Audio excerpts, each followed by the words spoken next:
Kalau kita mengartikan amal, semua perilaku dohiriyah, entah sholat, entah zakat, entah poso, entah haji, moco Quran, moco kitab, mulang ngaji, atau jenengan tahlil, entah jenengan iki mang makan, minum, merokok, apapun, semua itu disebut amal.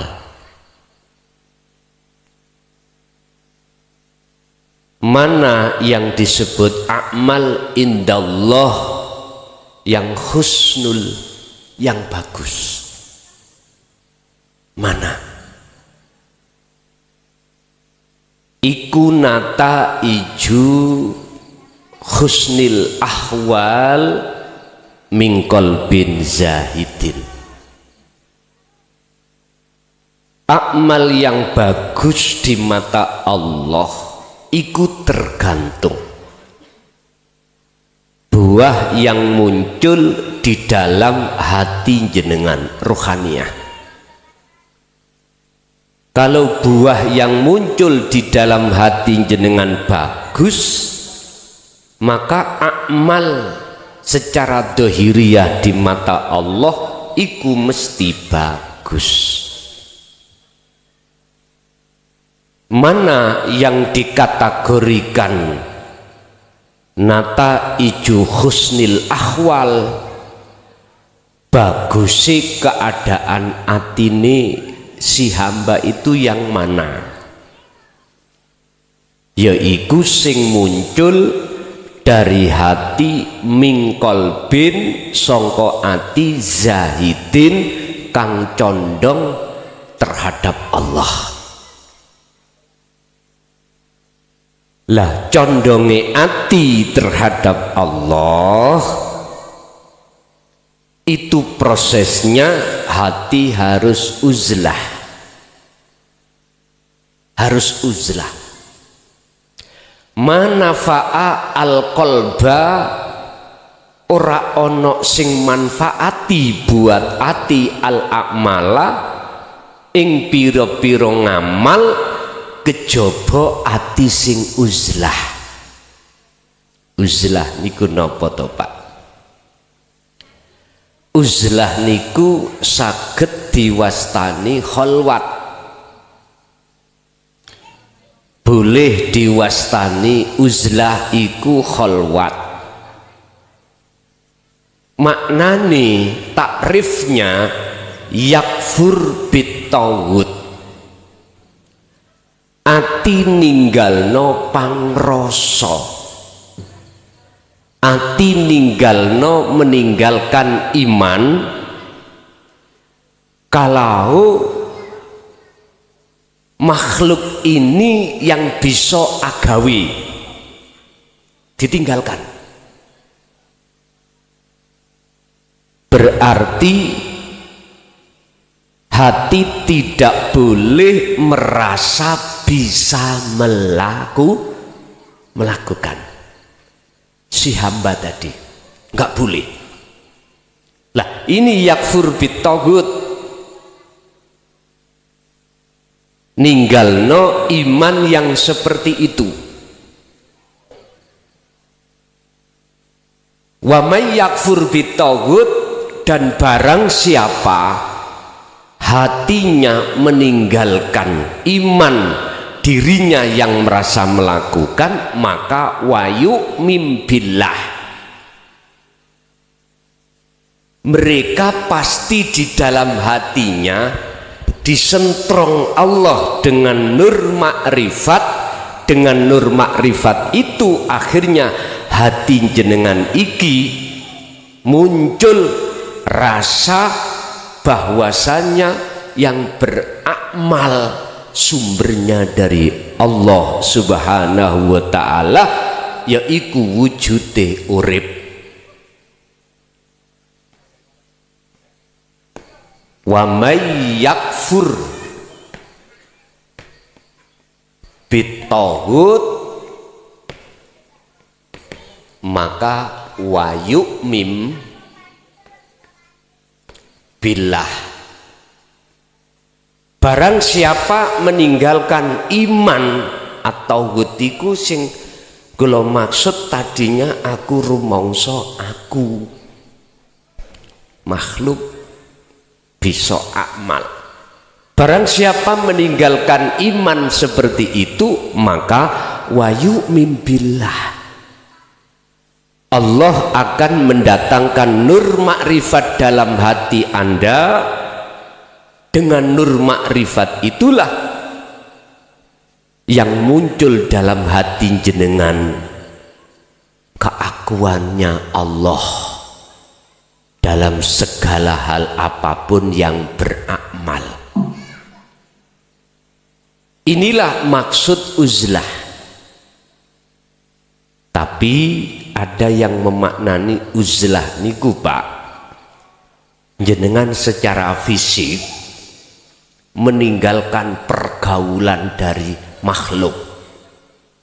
Garwa ditinggal, anak ditinggal, urusan yang berbau dengan hubungan makhluk semua ditinggal. Hatinya sibuk untuk menyatakan akunya Allah alias berzikir. Ada yang seperti itu. Dan ini merata. Dulu itu dilakukan oleh para kekasih Allah seperti ini. Sehingga jenengan pun kaget. Orang kalau sudah tenggelam di dalam bahrut tauhid dan mengamalkan, ada yang seperti ini. Tapi ada juga sistem yang tidak seperti ini. Oleh karena beliau-beliau jenengan memakai sistem menuju dan bertemu Allah, wabtahu ilaihil wasilah, iku memakai sistem wasilun, jasad tetap campur dengan urusan dunia, tapi yang kholwat uzlah namung ati sampen kimawon. Santri pengikut nggak ditinggalkan secara fisik, anak garwa pekerjaan secara fisik nggak ditinggal, tapi secara ruhaniah pisah. Hanya hubungan, jaga hubungan hati langsung pada Allahnya. Ini sistem yang selama ini kita terapkan, sehingga masuk di dalam 2025 saya pun jenengan anggap purek, walaupun jenengan kali kula niki mboten saged ketemu setiap bulan. Biasanya daerah ini setiap bulan, daerah itu setiap bulan. Kita nggak bisa ketemu seperti itu. Mohon maaf, empun dianggap kula niki memakai sistem yang awal mboten. Sebab kula dikengken milih ambek Gusti Allah dalam rangka kami menyelesaikan kitab awal dan kitab akhir, milih di antara dua, pisah sak jasate apa ndak. Nek pisah sak jasate berarti saya tidak mau lagi ngaji.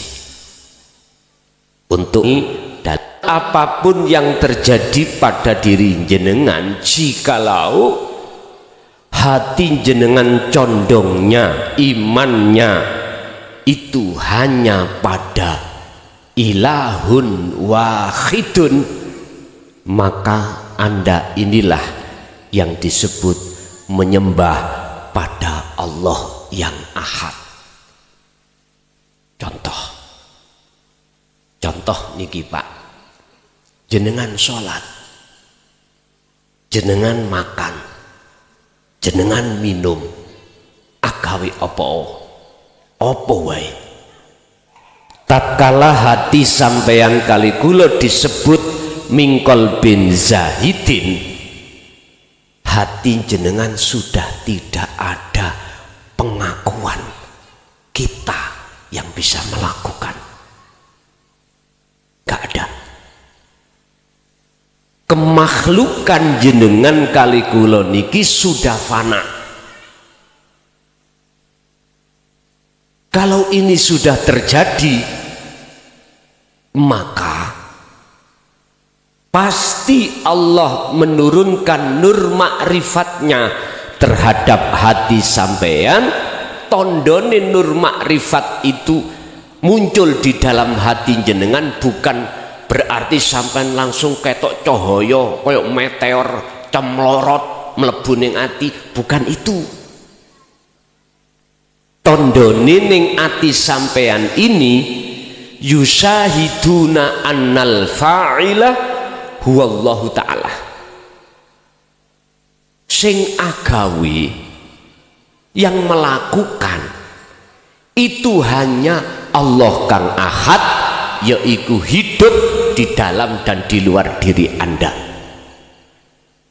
Sing sapa wonge atine disentrong Allah nur makrifat seperti ini, sehingga pengibatan penetapan sedoyo semua apapun yang terjadi akunya Allah, mesti jenengan ati sampean jadab, mesti ati sampean jadab.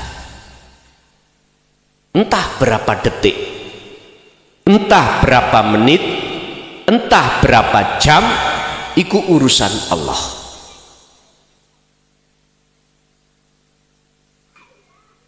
Tondo yang kedua, kejadapan ati sampean datang Gusti Allah, kegendengan ati sampean kali kula datang ilahun wahid, ati sampean dipisah, dipegat oleh Allah terhadap perkara selain Allah.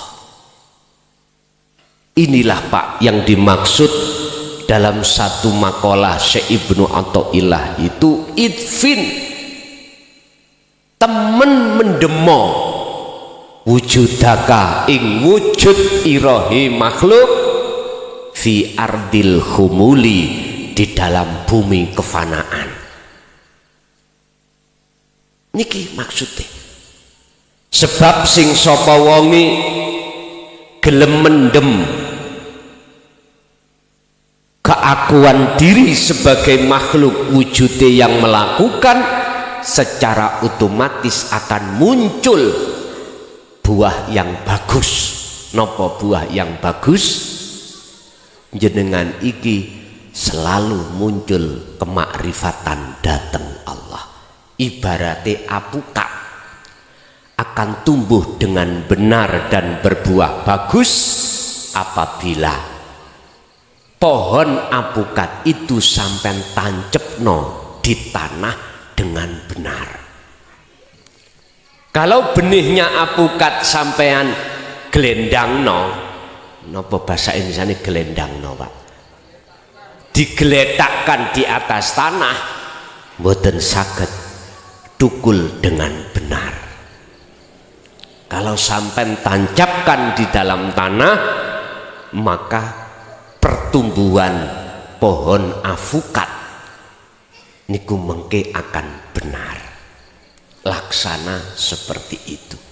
Sing sapa wonge betul-betul memfanakan keakuan diri di dalam bumi humul, maka otomatis Allah akan meletakkan mengurupkan, menyalakan nur makrifat itu sebagai tumbuhnya kemakrifatan hati jenengan datang Allah Subhanahu wa ta'ala. Inilah yang kumaksud sebagai qalbin zahidin, hati yang bagus. Sebaliknya ada golongan hati yang tidak min qalbin zahidin. Apa? Min qalbin rohibin, hati yang condong terhadap makhluk. Contoh niki, dalam hati saya ada rasa pengakuan yen saya makhluk ini yang bisa bertausiah.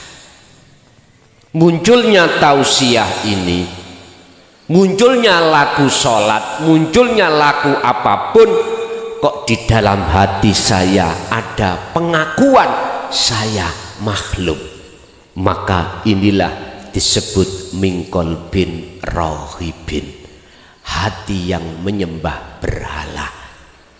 Inilah Pak yang ku maksud, saya ini telah menyembah Allah yang tidak ahad. Berarti saya telah menyamakan diriku dengan Allah yang ahad. Aku telah merampas bajunya Allah. Berarti saya telah menyekutukan Allah dengan diriku sendiri. Lah, sampai kapanpun hatiku tidak akan dinyalakan Allah nur makrifat, nggak akan. Karena apa?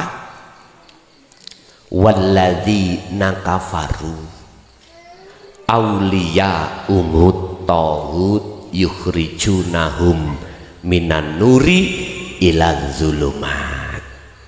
Al-Baqarah 257. Sing sapa wonge ndadekno sakliyane ahad iku menjadi tumpuan hatine, maka yang terjadi hati mesti gelap pada Allah, sebab Allah enggak menyalakan nur makrifat.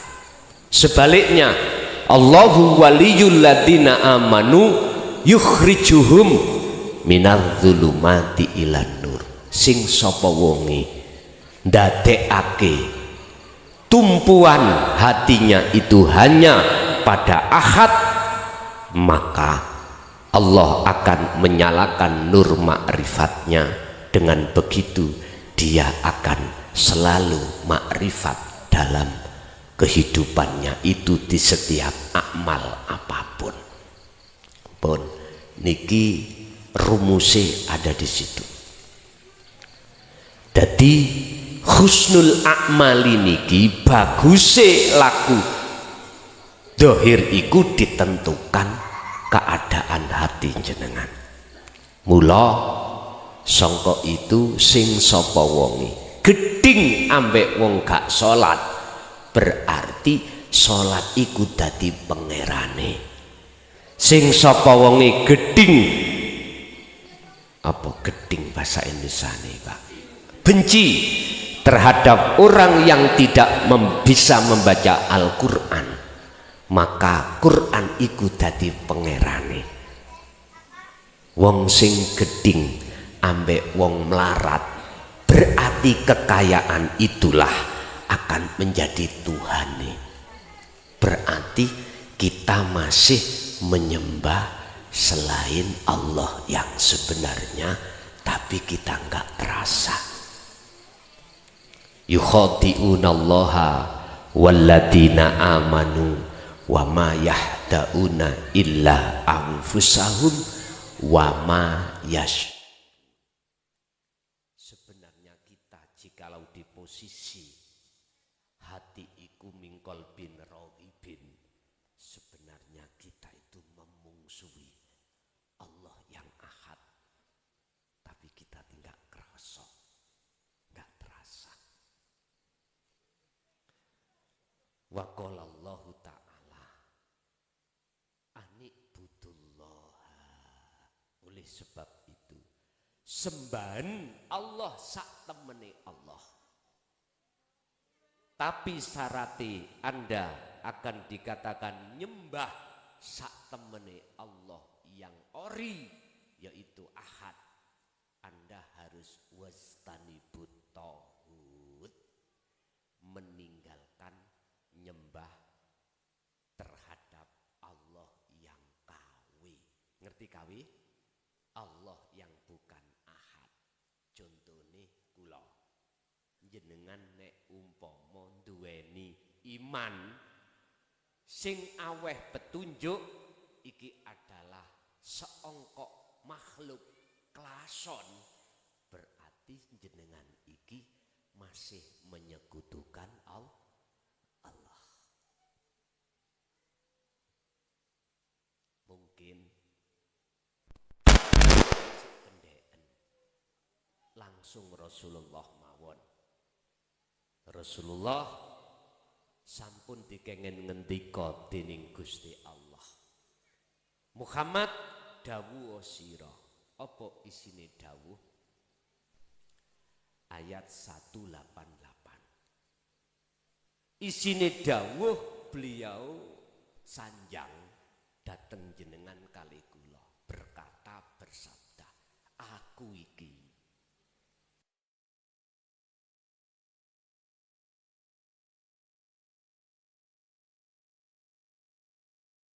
mendatangkan mudarat, ora iso illa masya Allah, kecuali Allah itu menghendaki.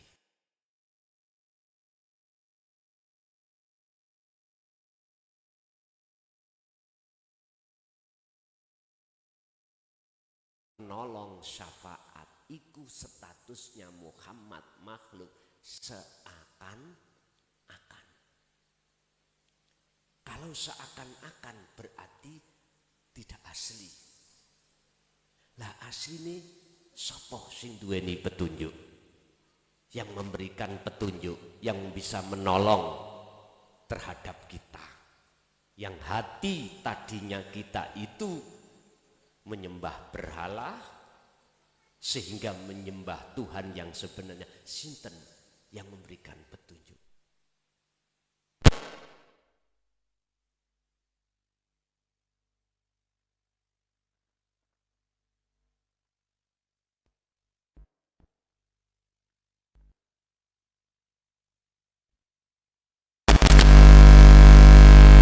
Justru sampan kali kula berasumsi bahwasannya yang bisa memberikan petunjuk adalah makhluk, sehingga ada proses jenengan dulu itu duweni keimanan ini, ngaji ngalor ngidul gak paham bosok Gusti Allah nemokno seseorang Syiah menjelaskan dengan gamblang, jenengan akhirnya ning ati makplong, ya iki sing tak goleki. Jenengan waktu itu masih ada kesyirikan yang disebut syirik khafi, menuduh dan beriman punya prasangka yang bisa memberikan petunjuk Syiah. Padahal kita masih syirik, Pak, itu masih syirik. Ketauhidan kita belum murni, belum. Akhirnya seiring berjalannya waktu jenengan iki uzlah, monggo Gusti Allah memberikan petunjuk sing memurnikan tauhid sampean kali kula. Apa? Oh, tibae walakinnallaha yahdi mayyasha, bukan innaka la tahdi man ahbabta, bukan makhluk yang bisa memberikan petunjuk, tetapi Allah sendiri. Loh, niku penemu ning ati sampeyan adalah merupakan anugerah Allah yang termulia. Dimurnikan hati sampean untuk bertauhid pada Allah. Dengan begitu maka jenengan akan dimasukkan dalam golongan ahli syuhud, ahli hati yang selalu condong menyang Allah. Loh niki lho Pak, proses-proses kita, walaupun kita sudah paham tentang tauhid, kalau tidak, mohon maaf ya, kalau tidak jenengan paksakan untuk uzlah, nggih, dapat sampai niku paham, tapi untuk praktek susah.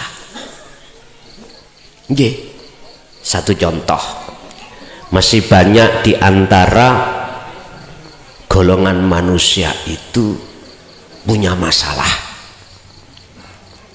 Nggih nyuwun sewu, jenengan punya masalah dalam jual beli, jenengan kok ya buntu, ra temu-temu. Bisnis sampean ya kok kebunton, yang tadinya lancar sakniki suweret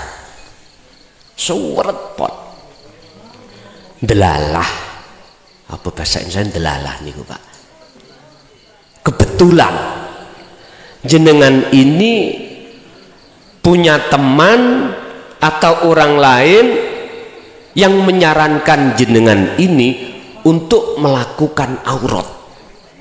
Wis wajana niki, sebab Gusti Allah wis janji ning surah At-Tolak, kalau nggak salah ayat 2 ayat 3, wa may yattaqillaha yaj'al lahu mahrajan. Sing sapa wonge gelem ngejoki takwa betul-betul, yaj'al lahu, mongko ndadekake sapa Allah hu ing persoalane wong kuwi mau mahrajan, kebuka. Akhirnya diweneilah aurat untuk bisa menjaga takwa, ninggalno larangan, njalakno perintah. Niki pemahaman sampean kali kula pada umumnya secara fisik. Wis, untuk mendorong sebagai faktor jenengan iki mudah ninggalno larangan, mudah njalakno perintah, semua atas dasar anugerah Allah yang tidak kita sadari. Justru kesadaran kita karena aurat yang kita lakukan. Lalu betul, secara dohir Allah buka bundelan tali persoalan itu, akhirnya cair Pak. Bisnis tadi asalnya kebunton, akhirnya buka. Wa yarzuqhu min haitsu la yahtasib. Buka Gusti Allah, memberikan solusi Allah terhadap anugerah dohiriyah yang disebut Ar-Rahman ini dari jalan yang tidak kita sangka-sangka. Akhirnya kita beriman, olehnya Allah buka sebab aurat jenengan kalau wau, sehingga bisa njogo takwa secara dohir. Iman yang seperti ini, kalau boleh saya katakan, ngapunten, jenengan terima gak terima monggo, jenengan benci kali kula terima, kula ora bakal bales bencian sampean. Estu, ketahuilah bahwasanya iman sampean seperti ini belum ihsan, belum benar, alias kita masih ada hati iki keselilitan syirik khafi. Jangan disangka itu jadi hidayah, Karena kita masih punya iman, selain Allah kau samakan dengan Allah. Apa? Aurat tadi. Aurat tadi. Wirid-wirid tadi. Itu yang kita imani. Berarti mohon maaf, miturut kacamata hakikat, kita ini masih menyekutukan ilahun wahid, Allah yang esa. Sehingga kula boleh eling dawuh Mbah Khazin Pondok Ringin Agung, kula nate dilokno, son Allahmu iku wakeh, nek Allahku iku ahad. Bingung Pak, Gusti Allah lah ahad, lho kula kok wakeh Allah. Ternyata jawabannya, ketika saat saya itu senang apal Quran,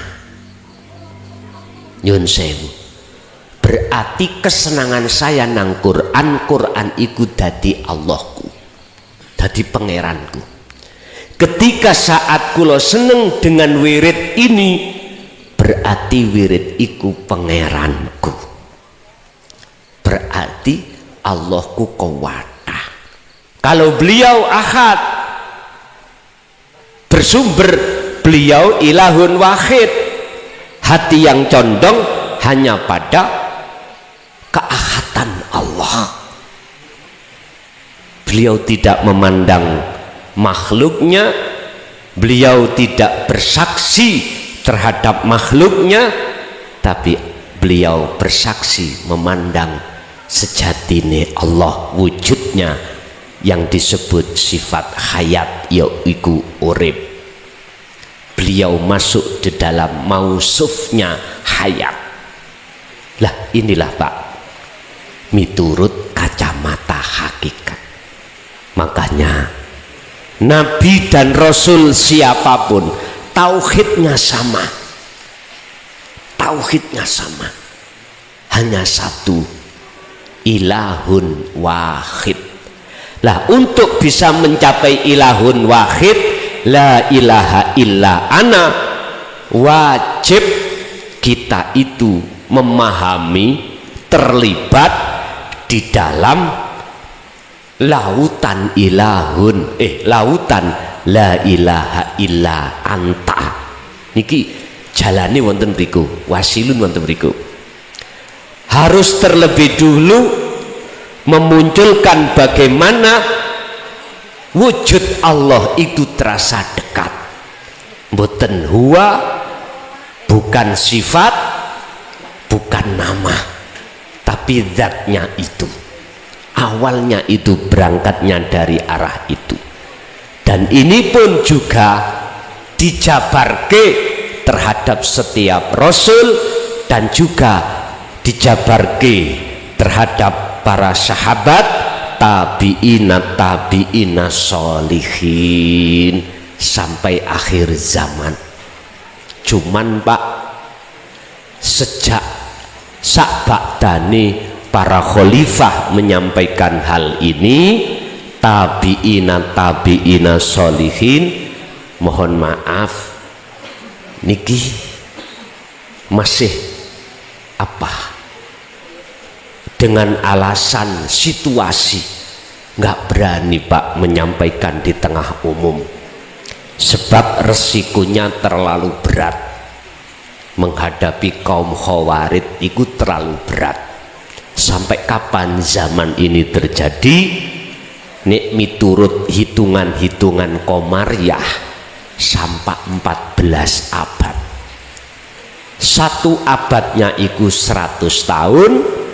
Kalau 14 abad berarti 1400 tahun. Niki akhirnya jatuhnya miturut hitungan-hitungan ketemu tahun Masehi 2014. Ternyata 2020 jatuhnya di surat ke-20, yaitu surat Toha 14 ayatnya. Di situ kita baca, innani anallah la ilaha illa ana fa'budni wa aqimis sholah li dzikri. Ada di situ. Orang karo hatinya itu betul-betul sampai ke tauhid makrifat harus melewati tauhid hakikat. Pundi ya la ilaha illa anta di dalam surah Al-Anbiya 87 yang menceritakan tentang sejarah Nabi Yunus ketika beliau itu diuntal ikan nun di sini, Pak. Sehingga kesadaran seseorang bahwasanya selama ini hati saya gelap pada Allah, berlaku dolim dengan bentuk selalu lalai, semua amal itu adalah Allah, bahkan kita merasa diri kita yang bisa melakukan, itu akan terjadi dalam hati kita. Kesadaran bahwasanya kita seluruh amaliyah itu kita dolim pada Allah dengan bentuk dan bukti kita selalu lalai pada Allah, baik sholatnya lalai. Kalau semua itu sumber dari Allah bisa terjadinya sholat, akhirnya kita merasa dolim. Dengan begitu, Pak, Allah memberikan anugerah terhadap hati jenengan bahwasanya Allah terasa dekat. Itulah yang dimaksud Allah telah memberikan wasilah, tali dalam langsung hubungan roh pada Allah. Di dalam surah Al-Maidah 35, wajib bagi orang yang bertakwa mendapatkan wabtahu ilaihil wasilata. Wajib orang-orang yang beriman dan bertakwa itu, takwa yang secara jasmaniah mendapatkan wasilah, tali hubungan langsung ruh, langsung Allah, bukan kepada manusia.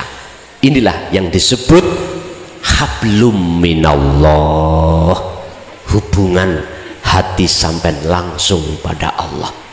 Ternyata pundi wahwa disebutkan di dalam syarah hikam niku, wahwa adzikru bisiril asrar.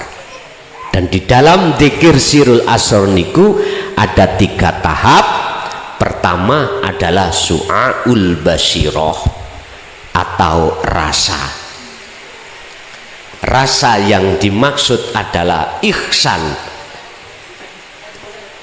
Ihsan, iman yang benar. Mana iman yang benar? Jatuhnya hati jenengan meyakini, merasakan apa yang muncul dan timbul perilaku dalam diri Anda sumbernya dari Allah Subhanahu wa ta'ala. Cocok ambek hadis sahih Kanjeng Nabi, la haula wala quwata illa billah. Wallahu khalaqakum, Qur'ane wa ma ta'malun. Pas niki. Lah jikalau jenengan kali kula boten purun rimo tauhid la ilaha illa anta, jangan harap hati niku ada rasa bahwasanya Allah dekat, enggak ada. Akhirnya kita akan selalu mengaku-ngaku, Pak.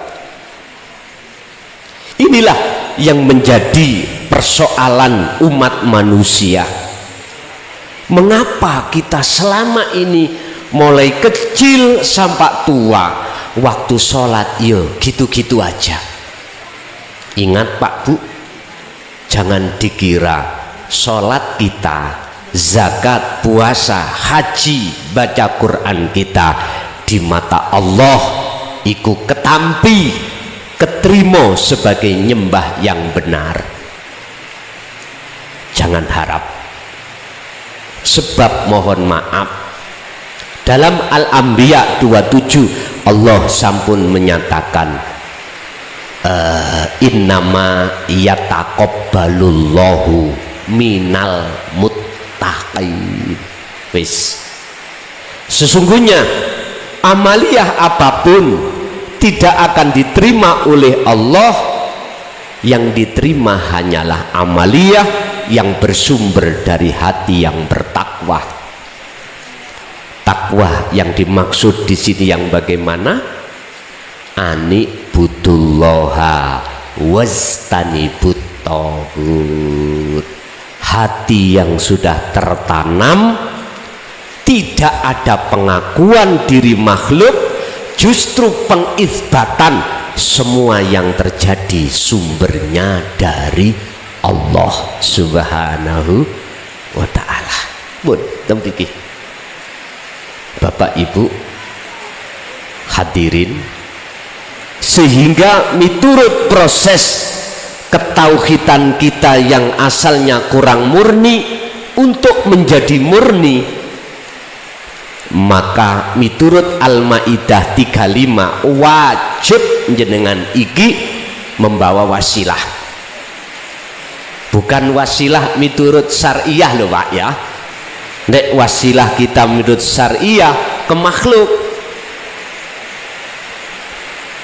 yang di situ sering kita sebut sebagai napa jenenge sanad, muttasil apa munfasil, sambung apa putus. Secara syariah wasilah atau sanad itu kan si A duwe guru si B, si B duwe guru si C sampai Z Kanjeng Nabi. Ngilmunya sambung, niki disebut sanad. Lah disebut matan, isi daripada ilmu. Mohon maaf, ini yang sering kebanyakan alias di tengah jalan itu tidak ori,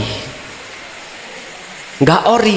Contoh dalam hal penyembahan, dalam hal tawajuh, dalam hal berobitoh,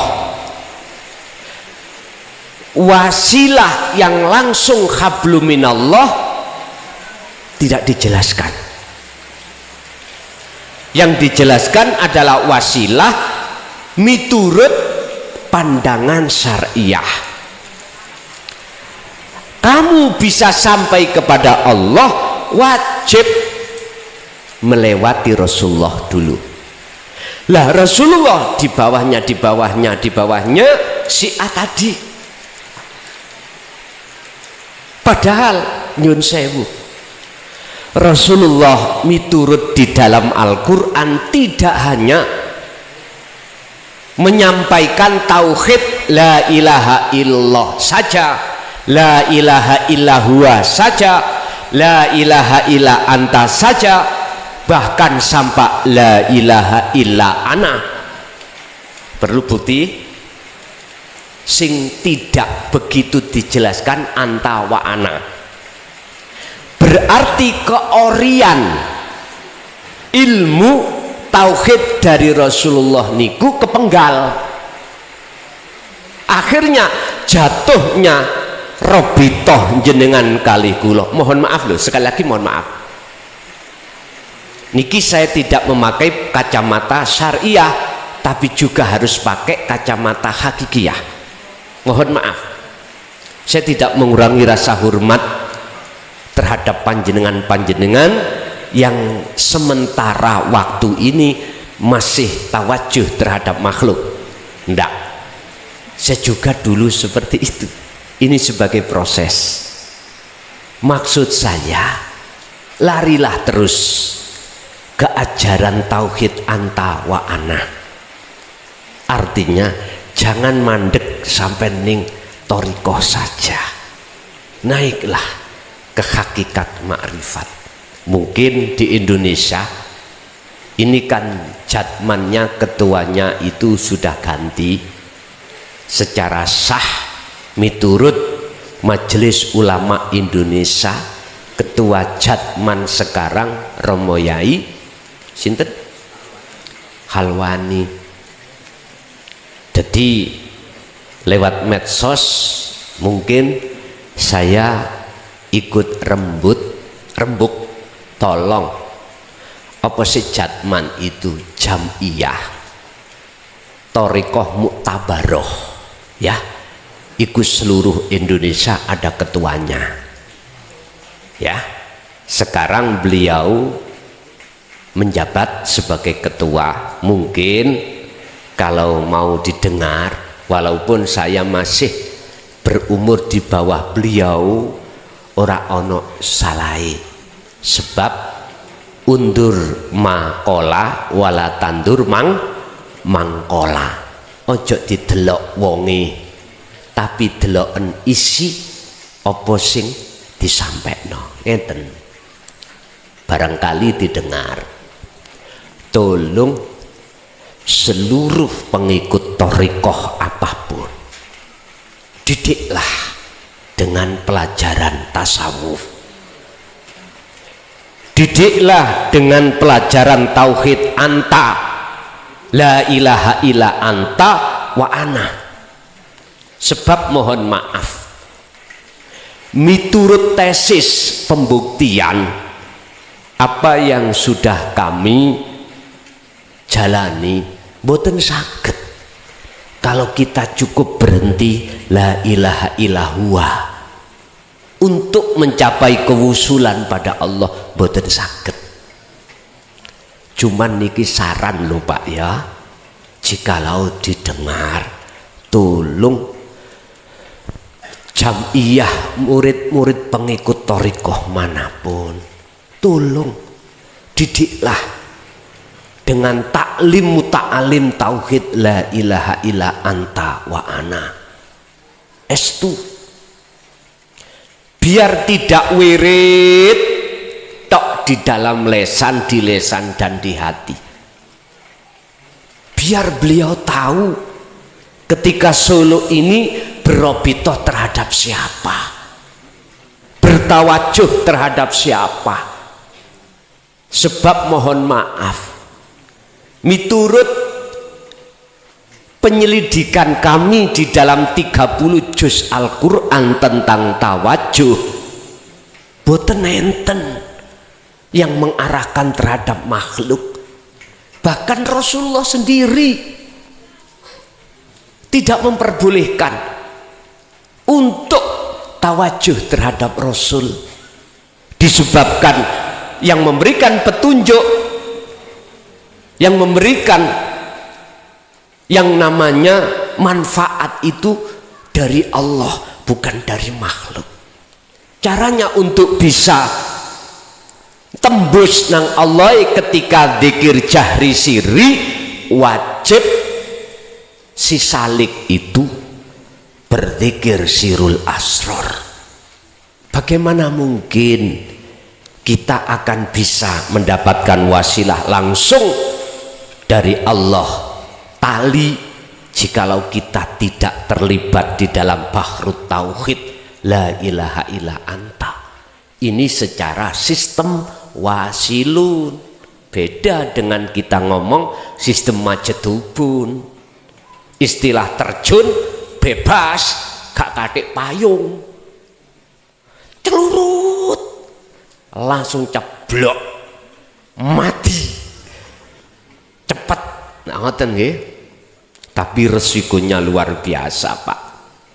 Jenengan kali kula pasti ditarik Allah di makom khos, jadab dohir batin, bojo ditinggal, anak ditinggal, semuanya ditinggal. Nek sampean milih iku ya terjun bebas, silahkan, monggo. Ya cepet, tapi resikonya terlalu besar. Di zaman yang seperti ini Pak, menurut kami wasilun aja, menurut kami loh ya, ibaratnya munggah ngal didik, ibaratnya terjun go yang beto Pak payung, dadi rutuwe gak loro. Apa maneh payung sampean iki double ya ora tutuk-tutuk, Yus ngene ae, digawe sistem ngene. Tekon ndukur payunge gak usah dikakno. Nek kurang 100 meter baru kakno, baru diceplakno. Gak kebablasan nah kira-kira. Wis urusane Allah nih.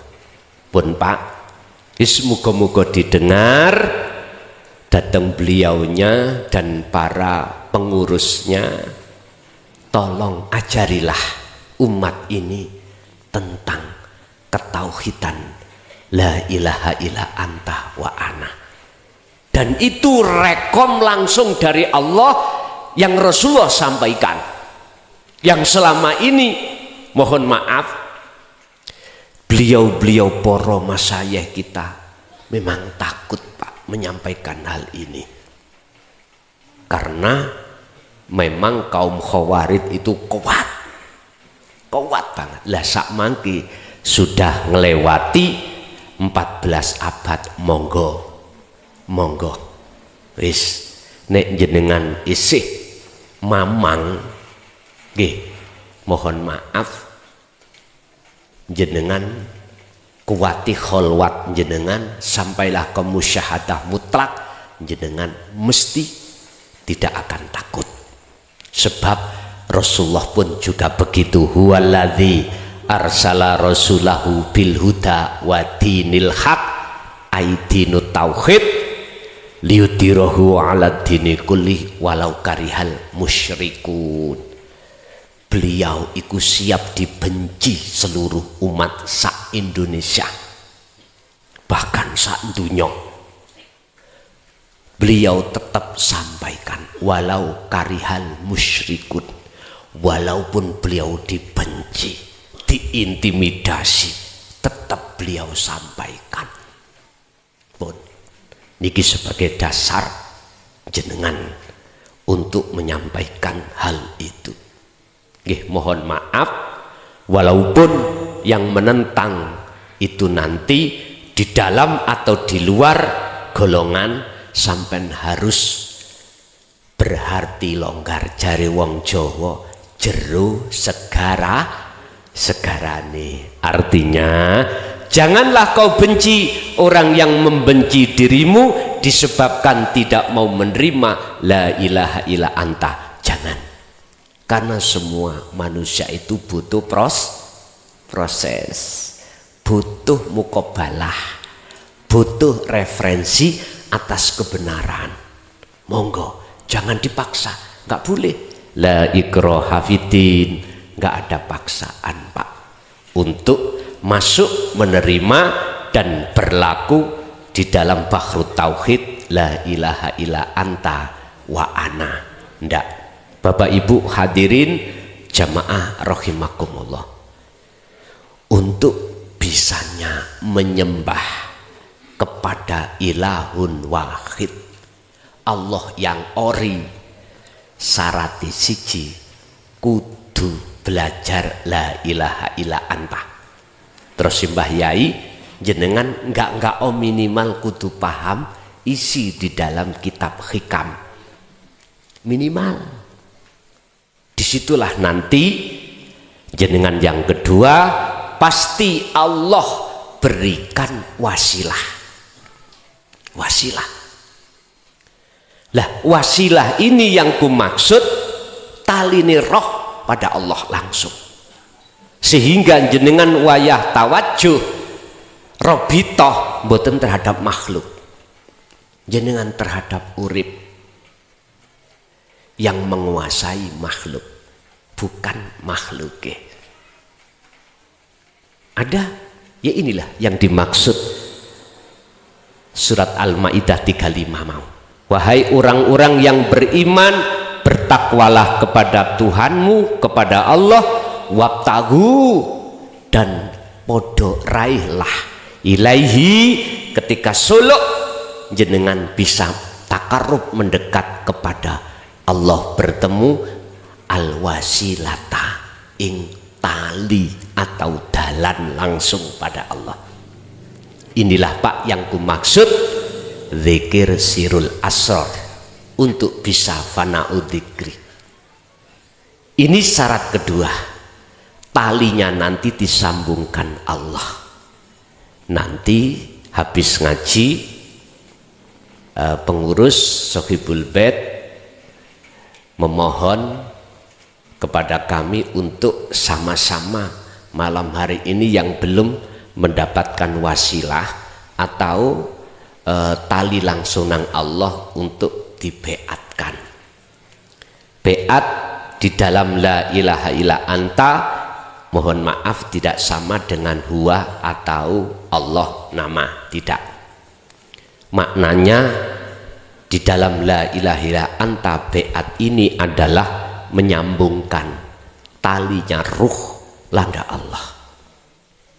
Iku maknanya beat. Sebab kita selama akil balik sampai entah berapa puluh tahun umur ini, talinya ruh langsung putus, tondone putus, ati lali selalu nang Allah. Artinya lalai, nggak ada kesadaran dalam hati bahwasannya yang berafal, yang berperan itu Allah, nggak ada. Justru kita yang merasa kita yang bisa berafal. Jadi beat itu maksudnya adalah menyambungkan tali yang terputus berpuluh tahun ini pada Allah. Oleh sebab itu sebagai media, dengan begitu jenengan akan disematkan Allah yang namanya wasilah langsung kepada Allah. Dengan harap apa? Wasilah ini ada di dalam hati jenengan. Wajahidu fi sabilihi, dalam rangka jenengan iki berjalan di atas jalan Allah untuk bertemu Allah. Iki namanya ning thariqah suluk. Dengan harapan suluk si salik itu bisa wusul datang Allah, bisa ketemu datang Allah. Bon, niki nanti kalau sudah wasilah itu betul-betul ditancapkan di dalam hati jenengan, Allah berpesan dalam surah Al-Baqarah 256, wa may yakfur bit-taghut wa yu'min billah faqad istamsaka bil urwatil wuthqa lam fisama laha. Pegang teguh tali ini dalam setiap amal, dalam setiap waktu dan tempat, dalam setiap perilaku apapun, wasilah ini sampai pegang. Sebab dengan wasilah inilah Allah akan menganugerahkan berupa nur makrifat dalam hati sampai selalu menyala. Dengan nur makrifat itulah nanti akan selalu terjadi pengitsbatan, penetapan dalam hati jenengan akunya Allah. Serem memang Pak, tapi iki wis waktune, wis waktune. Para alim, para ulama sesepuh yang sudah terlibat di dalam la ilaha illa anta, tolong ora usah wedi-wedi untuk menyampaikan, ora usah wedi-wedi. Urusan geger dipikir wis ngoten mawon. Ilmu tentang tauhid anta wa ana niku mboten saged didebatkan. Nek didialogkan saged. Ilmu ini bisa hanya dijalankan. Kita tidak akan pernah mau menjalankan jikalau kita belum paham. Kalau kita belum paham, mesti sik kontradiksi. Jadi kula dimanapun tempat, mboten purun nek dijak debat tentang ilmu tasawuf, mboten purun. Debatnya tasawuf iku dengan ilmu dohiriyah. Mboten ketemu. Satu contoh, sopo sing ngaji? Kula jawab asli nih, Sing memberikan petunjuk iku Allah, bukan kelason. Ilmu dohir beda, karena ilmu dohir memandangnya itu basariyah, dari basiro itu ke makhluke. Oh kelason. Ya Rasulullah Muhammad makhluk. Wis mboten saged ketemu, Pak. Mboten saged ketemu. Nek didialogkan ngene lho ya. Anane Kanjeng Nabi Muhammad bisa nyafaati, bisa memberikan petunjuk. Iku posisi Nabi Muhammad iku jikalau makhluk, iku seakan-akan. Sebab sifatnya makhluk iku ra iso apa-apa. Iso apa-apa illa masya Allah. Karena dikersakne Allah. Wis gak usah ado-ado. Kita isone kumpul bukan karena kita sendiri, daya upaya dari kita. Bukan. Ini yang kita tidak sadari. Seakan-akan memang kejadiannya bisa ngaji iki karena koordinasi kita, daya upaya kita. Tapi saya takoi, daya upaya itu sumbernya dari mana? Dari Allah tak? Berarti asline daya upaya iku sangka Allah, bukan sangka kita. Oleh karena di dalam ilmu dohir nggak akan pernah dijelaskan daya upaya secara mutlak dari ilallah, hanya dijelaskan secara makna lafdiyah, la haula wala quwata illa billah.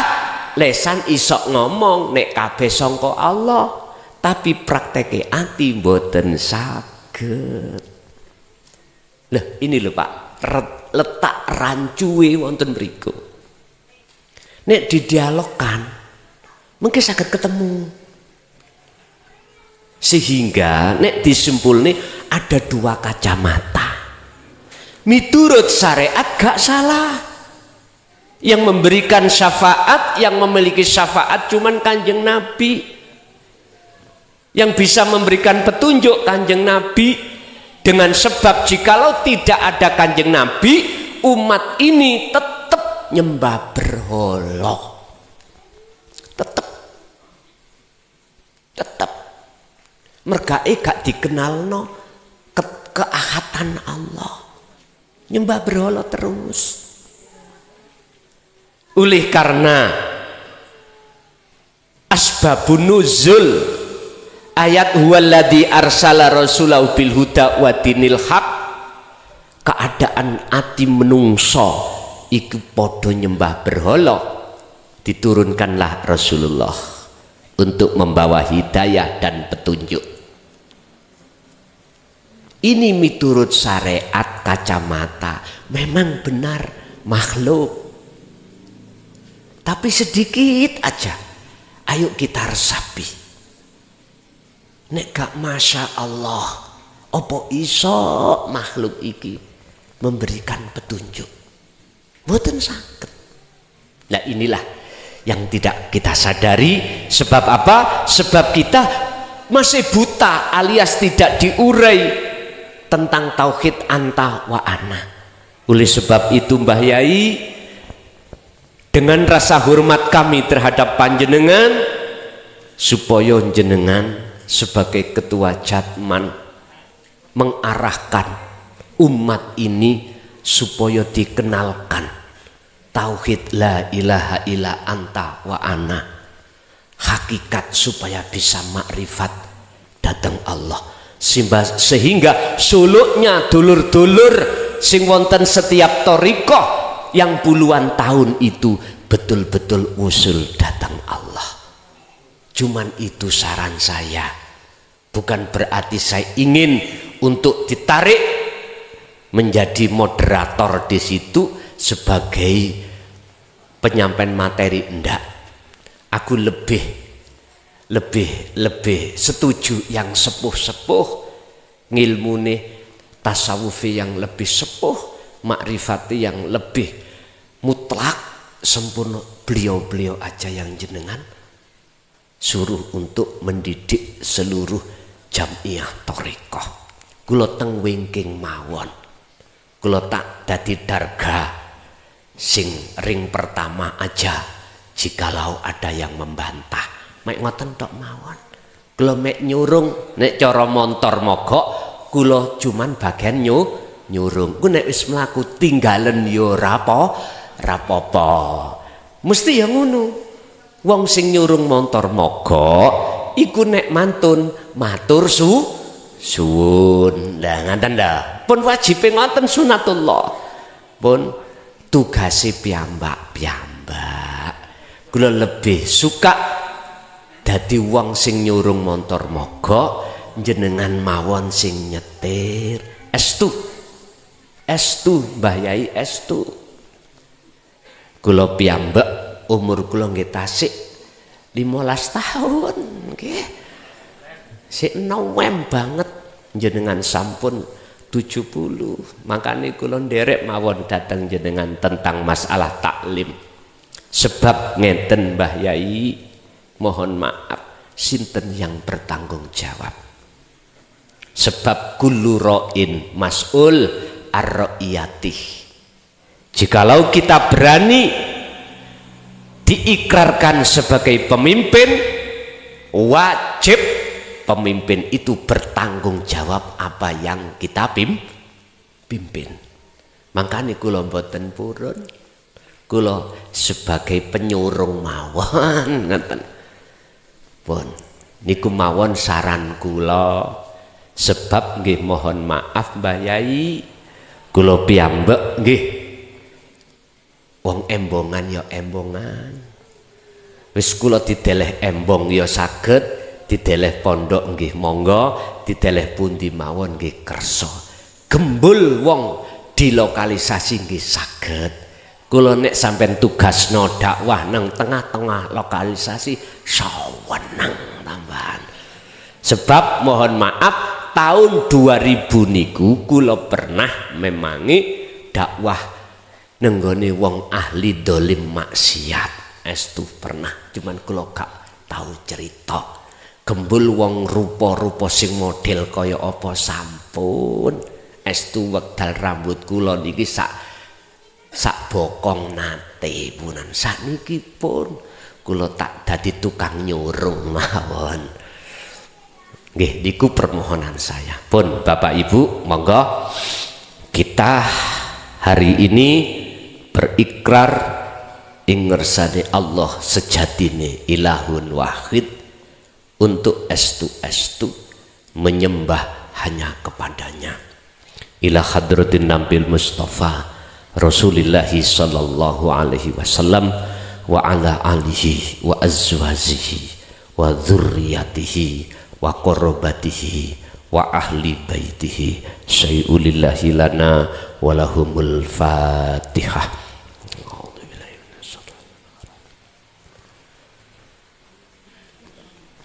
Wa ila jami'il anbiya wal mursalin wal awliya wasyuhada wassalihin wattabi'ina tabi'ina salihina ila yaumiddin syai'ulillahi lana walahumul fatihah.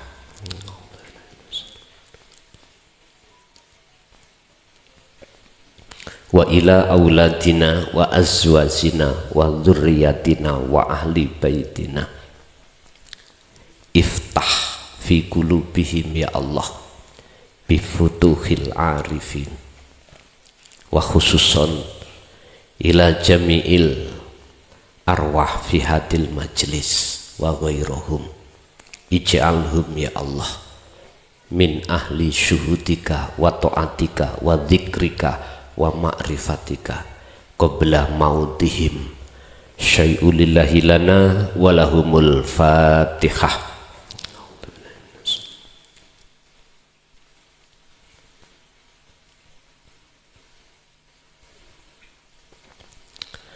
monggo diderekake.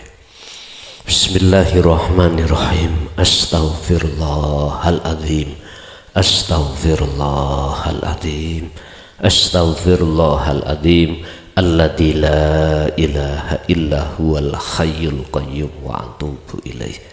Astaghfirullahaladzim, astaghfirullahaladzim, astaghfirullahaladzim, alladzi la ilaha illa huwal hayyul qayyum wa atubu ilaih. Allahumma sholli ala Muhammad wa ala ali Muhammad. Allahumma sholli ala Sayyidina Muhammad wa ala ali Sayyidina Muhammad. Ilahi anta maksudi wa lana ma'amata ilaika trini.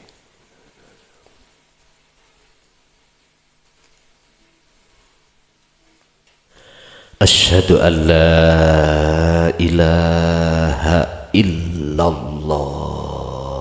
Monggo.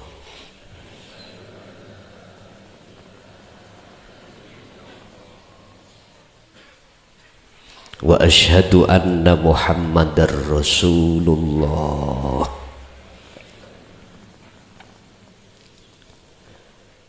Saya bersaksi tidak ada Tuhan yang wajib ku sembah, yang wajib ku puja ku puji, kecuali Engkau ya Allah, yaitu wujud anane urip baik di dalam maupun di luar saya. Dan saya bersaksi sesungguhnya Muhammad itu adalah utusan Allah, yaitu wujud seluruh makhluk bisanya gerak sebab digerakkan Allah. Kami tidak akan menyembah, memuja, memuji kecuali hanya padamu ya Allah. Kami tidak akan pernah mati kecuali bersamamu ya Allah. La ilaha illallah Muhammadur Rasulullah.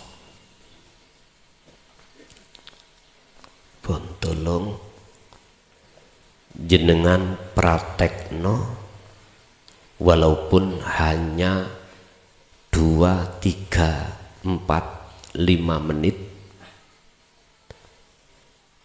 dalam hati jenengan, unjul noroso iman di dalam napas yang mengeluarkan dan memasukkan napas itu adalah ahad, yaitu urip. Jangan beriman terhadap selain itu.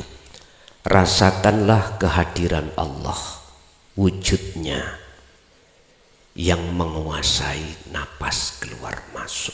Itulah asyhadu kepada ilallah. Persaksian Anda hanya pada gesang itu. Monggo.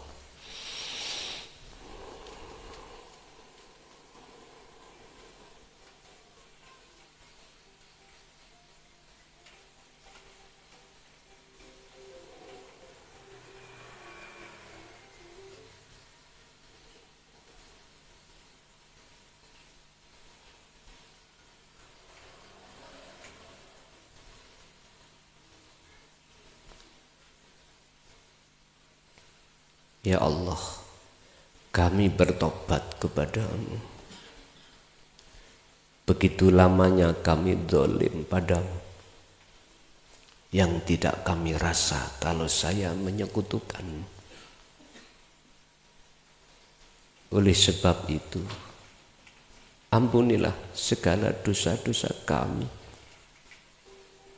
yang telah menyekutukan terhadapmu. Berpuluh tahun kami menyerupakan sesuatu padamu. Mulai malam ini, terimalah tobatku padamu ya Allah, yang Maha Ahad, yang selalu melayani kami dalam hal apapun.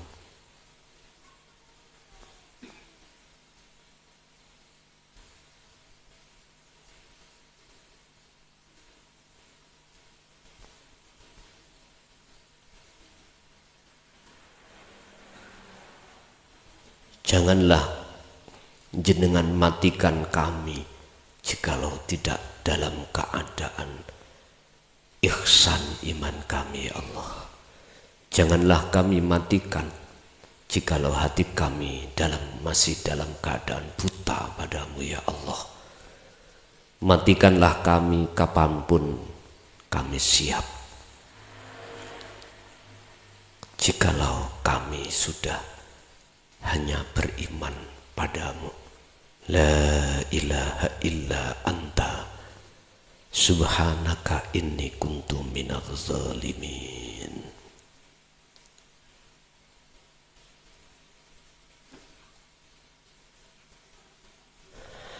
Al-Fatihah.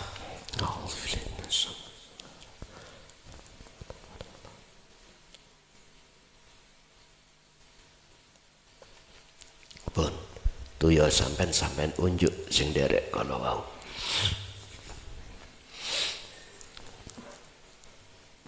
Janganlah jenengan lakukan uzlah yang seperti ini tadi pada waktu longgar tok, jangan. Sebab jikalau sampean lakukan khalwat uzlah ketika saat jenengan itu nunggu waktu longgar saja, itu termasuk tondo kumprunge sembronone ati sampean datang Allah. Ikhalatuka utawi sembronone ira al a'mala ing piro-piro ngamal ala wujudil farohi ing atase ngenteni tekane waktu longgar iku min ru'unatin nafsi setengah sangka tondo kumprunge sembronone ati ira. Ini makalah Ibnu Athaillah ke-26 matannya itu. Lah syarahnya ngeten, tatkalane jenengan ketika Anda berakmal apapun, hati jenengan tetap harus uzlah sak mampu jenengan. Berhubung jenengan sudah diizini Allah beto wasilah, maka sangat mudah jenengan ini beruzlah. Caranya bagaimana? Jenengan wukuf kolbi dulu sebelum beraktivitas. Mandeko ati songko persoalan yang sudah terjadi atau belum terjadi. Satu sisi hati jenengan harus merasakan kehadiran Allah wujudnya, yaitu hidup.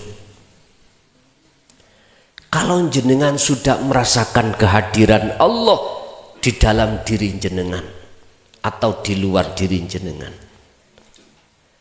Gusti Allah akan nuntun hati sampean untuk menetapkan semua amal itu Allahnya. Inilah anugerah yang termulia. Lebih besar anugerah ini dibanding dunya saisine dadi inten wek sampean, milik sampean. Lebih besar anugerah ini. Sebab Allah sudah dawuh, ad-dunya mataul ghurur. Anugerah urusan dunya iki bersifatkan tidak kekal. Di dalamnya penuh tipu daya hawa nafsu. Wal akhiratu khairu wa abqa. Anugerah akhirat rohaniyahmu ini tadilah yang lebih baik karena ini kekal. Ingat, kedamaian, ketentreman hati terletak pada ketemune jenengan datang Allah. bukan ketemune ati dateng perkara sakliyane Allah. Sebab sak pirang-pirang Bapak Ibu wong sing sugihe nggak kena dihitung, atine sih gelisah, si ono rasa khawatir bangkrute dadi wong melarat. Sak pirang-pirang para pejabat khawatir kelangan jabatane. Sak pirang-pirang wong sing duweni pengaruh wedi ilang pengaruhe. Iku kabeh tondo yen ati sampean kalih kula belum ada wasilah langsung datang Allah. Akhirnya kebiasaan kita, karakter hati kita mingkol bin rohibin, condong seneng terhadap syahwatut dunia. Ingat, iblis tidak pernah takut kepada ahli ibadah. Iblis tidak pernah takut kepada wong ahli alim ilmu apapun. Gak pernah takut jikalau mu'alim al-ubad itu tadi di dalam hatinya masih ada syirik walaupun sebiji zarroh. Mengapa iblis gak takut? Karena iblis juga pernah alimi pirang-pirang malaikat. Sebab iblis pernah sebagai al-ubad, ahli ibadah yang tidak pernah putus. Ketika saat iblis disebut Ajazil namanya, sebelum Allah menciptakan menungso yang disebut Adam, Allah itu dawuh ning para malaikat kabeh termasuk Ajazil, he para malaikat, wa idh qala lil malaikati inni ja'ilum fil ardi khalifah. Malaikat, aku arepe ndadekno makhluk di bumi ini sebagai pemimpin. Seluruh malaikat setuju kecuali Ajazil. Padahal Ajazil iku alime piro-piro alime malaikat sebagai penasehat. Ibadai luweh tekun daripada malaikat yang lain. Tapi mengapa Ajazil kok tidak mau?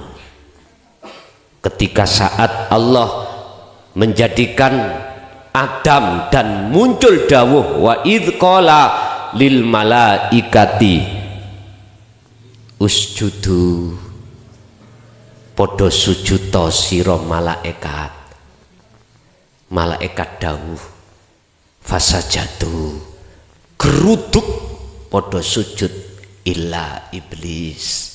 Ditanya oleh Allah, Ajazil, apa yang menyebabkan terhalang dirimu untuk tidak menjalankan perintahku rupa sujud nang Adam? Jawabannya sederhana, ya Allah, ya Rabbi, ana khalaqtani min nar wa khalaqtahu min tin.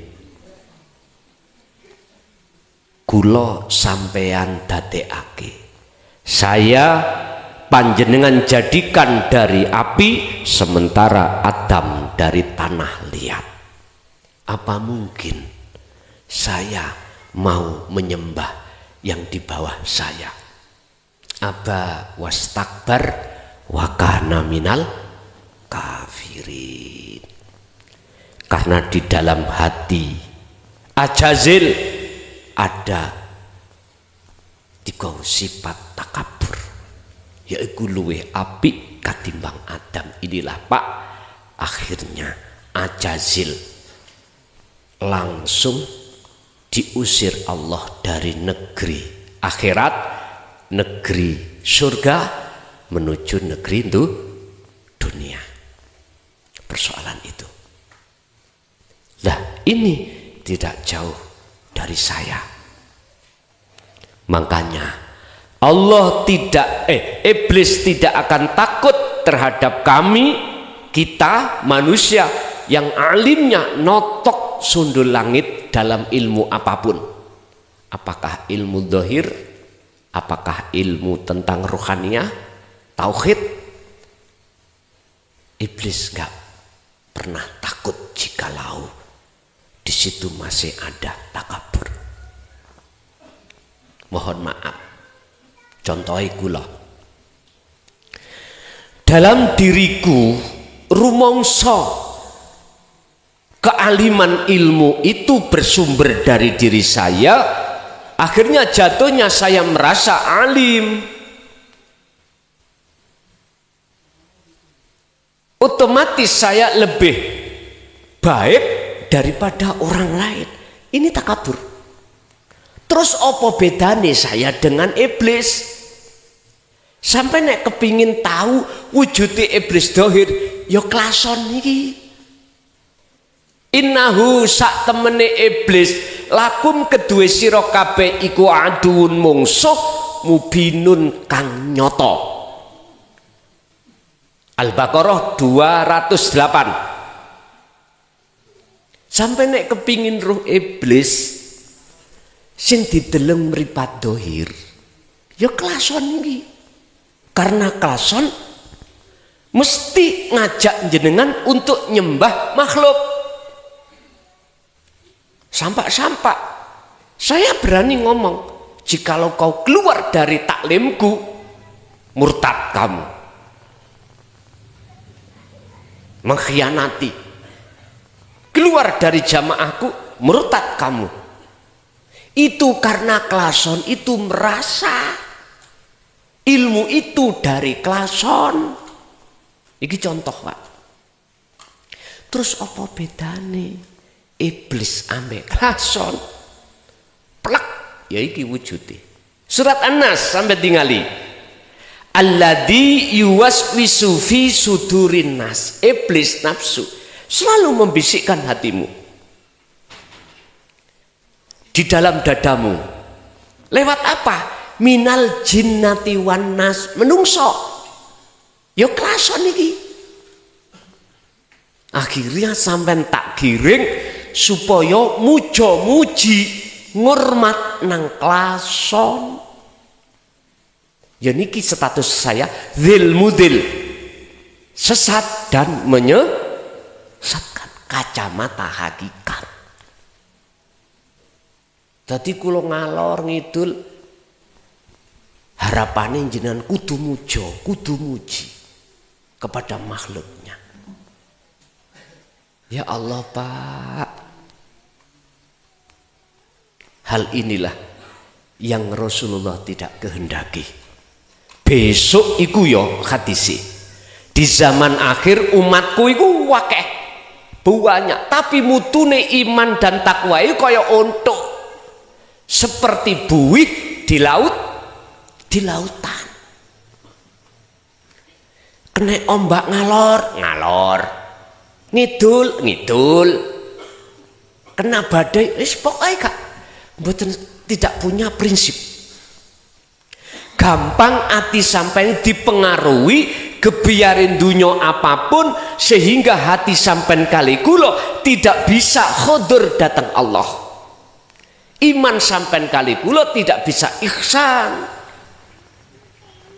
Ini persoalannya karena tauhid anta wa ana tidak kita peroleh. Akhirnya jenengan iki nggih diomongi ngeten, nyun sewu lho nggih. Estu nyun sewu. Terpengaruh dengan opini yang berkembang. Aku iki duriyai Rasul. Kamu harus menghormati aku. Mujo nang aku. Kalau tidak, enggak akan pernah dapat syafaat. Ada yang berani ngoten. Mohon maaf lho Pak. Rasulullah nggak pernah. Rasulullah sendiri nggak pernah ngomong kuwi. Walaupun dalam satu ayat dikatakan innallaha wa malaikatahu yusholluna 'alan nabi ya ayyuhalladzina amanu shollu 'alaihi wa sallimu ya sampean urai tentang kalimat yusholluna. Innallaha sak temeni Gusti Allah wa malaikatihi lan sak temeni malaikate Allah iku yusholluna 'alan nabi. Ya tolong sampean pahami kalimat yusholluna itu dari mana, pakai nama apa. Ada yang mengatakan bahasanya moco sholawat. Lah sholawat itu dari mana? Terus bagaimana sholawati Rasulullah, sholawati Allah nang Kanjeng Nabi, sholawati malaikat nang Kanjeng Nabi? Jikalau itu yusholluna itu dimaknani moco sholawat, mandek gak iso jawab. Mboten saged. Ya apa sholawati Gusti Allah? Mboten saged jawab. Kita memberikan fatwa makalah wajib untuk bisa menjawab maksud dari makalah itu tidak hanya matannya tapi harus syarahnya. Inti matan itu intinya yang bagaimana? Harus. Terserah jenengan itu mentafsir yusholluna itu yang bagaimana. Kalau toh yusholluna itu moco sholawat, sholawati Allah yang bagaimana? Sholawati Kanjeng Nabi, sholawati malaikat datang Kanjeng Nabi yang bagaimana? Kok yo seakan-akan menaruh Kanjeng Nabi itu di atas Allah. Niki jenengan nek gak paham la ilaha illa anta maksudnya mboten saged nemu jawaban, Pak. Estu gak saged. Akhirnya jenengan iki imane datang makhluk. Estu. Nyuwun sewu. Saya tidak tergesa-gesa untuk menyalahkan, enggak. Tetapi wong setiap orang itu punya kacamata penafsiran masing-masing. Boten estu boten. Cuman apa salahnya ditingkatkan cara memahaminya. Sebab mohon maaf jenengan buka di dalam surat Ali Imran ayat 7. Di situ ada tafsir dua, muhakamah dan mutasabihah. Walaupun mutasabihah itu bukan hak makhluk yang bisa tahu tafsirnya. Wa ma ya'lamu ta'wilahu illallah. Apa sih muhakamah? Yang jelas. Berarti tafsir yang jelas. Ya syariat ini. Tapi mutasabihah yang tahu cuman Allah. Mana? Ya hakikat menuju makrifat ini. Cuman jangan terus dituduh ketika saat Rasulullah menyampaikan wahyu yang menjadikan petunjuk, terus jenengan ujuk-ujuk menuduh yang bisa memberikan petunjuk itu Muhammad makhluk. Jangan. Atau bab masalah ruh, jelas di Quran, Al-Quranul Karim mengatakan jikalau Muhammad hambaku bertanya tentang masalah ruh, jawaban itu haknya Allah. Berarti bukan hak Kanjeng Nabi Muhammad untuk menyampaikan. Tapi ketika saat beliau menyampaikan, jangan ujuk-ujuk dituduh yang bisa menyampaikan itu Rasulullah Muhammad. Ingat, sadarlah, jikalau tidak ada Allah di dalam diri seorang Rasul, seorang makhluk, jenengan nggak mungkin jenengan kalih kula atau khususnya baginda Rasul menyampaikan itu. Sadarlah hati terhadap wilayah itu. Kita tidak akan sadar, Pak, jikalau kita menolak dinut tauhid la ilaha illa anta. Gak akan sadar. Justru egoisme kita yang akan muncul, justru nafsu kita yang kuat. Nafsu kita yang kuat akan menolak semua apa isi petunjuk di dalam tauhid anta wa ana. Pasti kita tolak. Dan itu proses kita, Pak. Proses kita. Oleh sebab itu iblis itu rawedi ambek wong pinter maca Quran. Wes tu. Apabila hafidah atau hafid dalam hatinya itu merasa luwih apik daripada orang lain. Berarti umpama kula pangeranku iku Quran, Pak. Allahku iku bukan Allah yang ahad. Ngoten lho niku. Wis. Mengapa iblis tidak takut dengan ahli ibadah? Iblis pun tahu dan pernah dadi wong al-ubad, ahli ibadah yang lebih nemen daripada para malaikat yang lain. Oleh karena hati saya sebagai al-ubad, ono wong salat mesti geding kula. Luwih apik aku. Maghrib kok ngamen, mbok yo salat dhisik. Hatiku merasa luwih apik. Nyuwun sewu. Karena takabur, sombong, ujub dalam hatiku inilah yang menyebabkan iblis gak takut. Dijarno, Pak. Bahkan malah kula disemangati oleh iblis. Bengi kula digugah, tangi yo wae tahajud. Tangi yo. Tapi sing diwedeni iblis iku sapa sih? Ya iku wong sing atine selalu dzikir nang Gusti Allah. Sing kula maksud ati sing dzikir iku selalu uzlah. Selalu menetapkan semua kesadaran yang berperan hanyalah Allah. Iku sing iblis takuti. Wes tu. Entah dia ahli ibadah atau bukan. Entah dia itu wong sing alim atau tidak. Iblis takut terhadap orang itu. Umpama, Pak, umpama lho ya niki.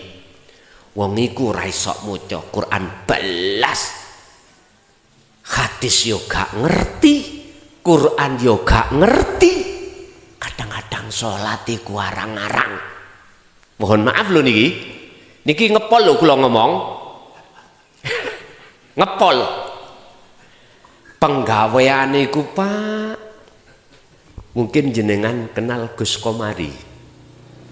Gus Komari pundi niku? Jombang Ngoro niku. Penggaweane ning kali. Mau gembul wong. Niki sistem wong terjun gak adik, Pak. Payung. Wis. Salate kapan jasate gak ono sing ruh.